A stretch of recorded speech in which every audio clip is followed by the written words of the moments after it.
Tukiangazia sasa siasa ya kaunti ya Kajiado, ni kwamba ushindani mkali unatarajiwa katika uchaguzi mkuu mwaka ujao wa kiti cha ubunge cha Kajiado Kusini. Hii ni baada ya waniaji wa tiketi wa chama cha UDA kuafikiana kumuunga mkono mgombea mmoja atakayewania kwa tiketi ya chama hicho. Ngala Oloitiptip ameidhinishwa rasmi kupeperusha bendera ya chama tawala cha UDA, huku wenzake wakisema hatua hiyo itakiwezesha chama hicho kuingia kwenye kinyang'anyiro kikiwa na umoja na ushindani mkubwa dhidi ya wapinzani wake, akiwemo mbunge wa sasa wa eneo hilo.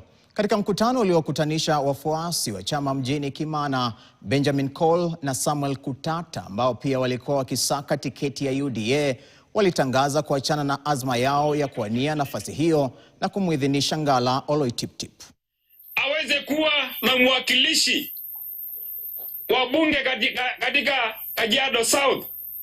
Na ndio maana tumeamua kushikana mikono, tuamue ya kwamba tumechukua mtu mmoja. Tunataka pia Mheshimiwa Kato Ole Metito aweze pia kupata nafasi ya ugavana, na sisi kutawanyika hatutaweza kupata nafasi hizo ambayo nimesema mahali hapa. Kwa hivyo mimi ningeomba wananchi wote tushikane mikono, tuhakikisha ya kwamba timu yetu ya UDA imepata viti zote kuanzia Mheshimiwa Rais mpaka kiti ya MCA.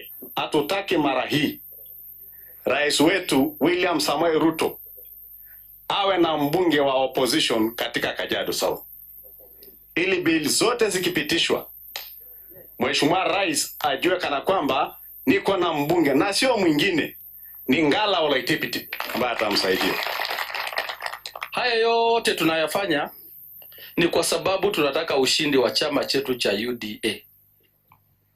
Hawa wangwana wote wawili wametumia hela mingi sana kwa miaka 10 ambayo wamekuwa kwenye siasa. Na kutoa uamuzi kama huo, kuacha kusimama kwa sababu ya mtu mmoja, hiyo ni uamuzi mkubwa sana.